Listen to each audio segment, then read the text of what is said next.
Isn't it ironic how the most rational, high-performing clinicians are actually turning to study intuition behind closed doors? It's pretty ironic. Let's get into it. I'm Dr. Robin McKay. This is Shiology, and welcome. I have some thoughts. About the irony that rational and high-performing clinicians, physicians, are turning to intuition. They're learning tarot. They're studying astrology.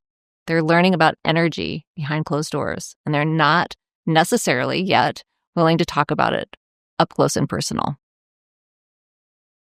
So here's the thing. I work with a lot of accomplished women professionals from all walks of life, whether it's accounting and business or the law or medicine or just even in the corporate space. And there's one thing that they all have in common. The ones who come and find me are very accomplished and they are intuitively intelligent. They just don't talk about it.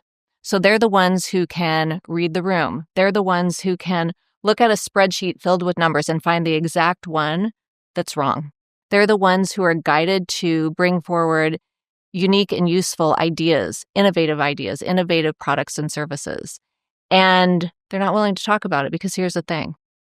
Whether you're in corporate, you're in healthcare, you're in the clinical world, there is this devaluation of intuition. There's this skepticism about intuition. And it makes sense. I mean, when we look at the research on intuition early on, Danny Kahneman and his colleague, I forget what his first name is, Bursky was his last name, in like 1972, they did all this research on intuition. But they were asking intuition to do things like predict numbers, like predict rolls of the dice. And what they found out is that intuition is not good at rational processes. It's not good at picking numbers. It's not good at calculating power and statistical equations. So we know that for sure, that intuition isn't good at rational things. It's like sending, in Star Trek terms, it's like sending Bones, the doctor, to do Spock's job. We just can't do that. But here's what intuition is really good at, especially when it's educated.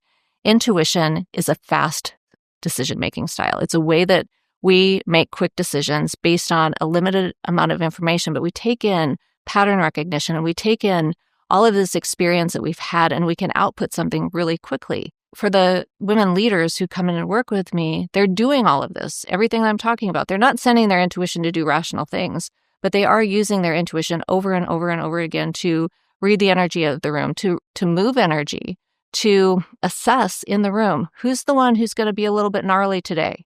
And how can I soothe that person so that I can get the goal of the group to move forward? Nobody wants to talk about it, but everybody's doing it, at least everyone who works with me.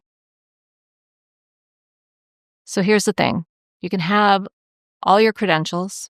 You can have all your accomplishments. You can do everything right, check all the boxes. You accomplish all the goals that you set out to do when you were 18 and fearless.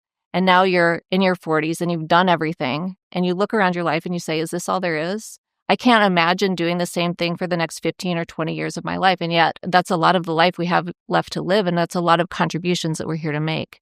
The missing link is that when women get to that point of asking the question, what's next? When they ask, is this all there is? The answer is not going to come from the intellect. It's not going to come from accomplishments or getting another degree or more education. It's not going to come from getting a divorce necessarily. It's not going to come from that hard work paradigm that you've been in your whole life. Where it's going to come from is tapping into your intuition. A friend of mine a long time ago was preparing to get married, and a couple weeks before the wedding, they called it off. And she was in shock. And she was somebody who was so goal-oriented. She did everything so well, and she would set a goal and then she would meet a goal. She was an athlete, and so she would compete and she would win, and she would set goals in business and she would win. And after that moment of the wedding being called off, she said to me one day, she said, I can't see the future. She said, I don't know what to do next. And I told her what I'm going to tell you today, which is that the old ways of doing things at that point in her life aren't going to work anymore. The goal setting isn't going to work. I said, guess what? You have to feel your way through this. This part of your life is about accessing and honoring your intuition. And that is hard. That is hard for high control, high achieving, accomplished women to do. It's hard to let go of what's known. It's hard to let go of what we've always done and step into the mystery. And yet that, I think, especially in middle life for accomplished women, that's what we're called to do, is step into the mystery. Well, the mystery doesn't exist in the rational. The mystery exists in our hearts. It exists in the etheric. It exists in our spirits. It exists in our connection with the divine, with God. But it's not going to happen in the rational world, and it's not going to happen doing the things that you've always done. So you have to do something different. So here's what I want to say to you as kind of a point of encouragement is when you finally decide that you're going to honor your intuition, not just behind the scenes, not just on the weekends or on the evenings, but every moment of the day. When you come forward and say, I am intuitive. When you come forward and say, I have intuitive intelligence, and you start owning that, there's two things that are going to happen. One is that you're going to start believing yourself and not doubting or questioning your intuition. The second is other people are going to start believing you as well.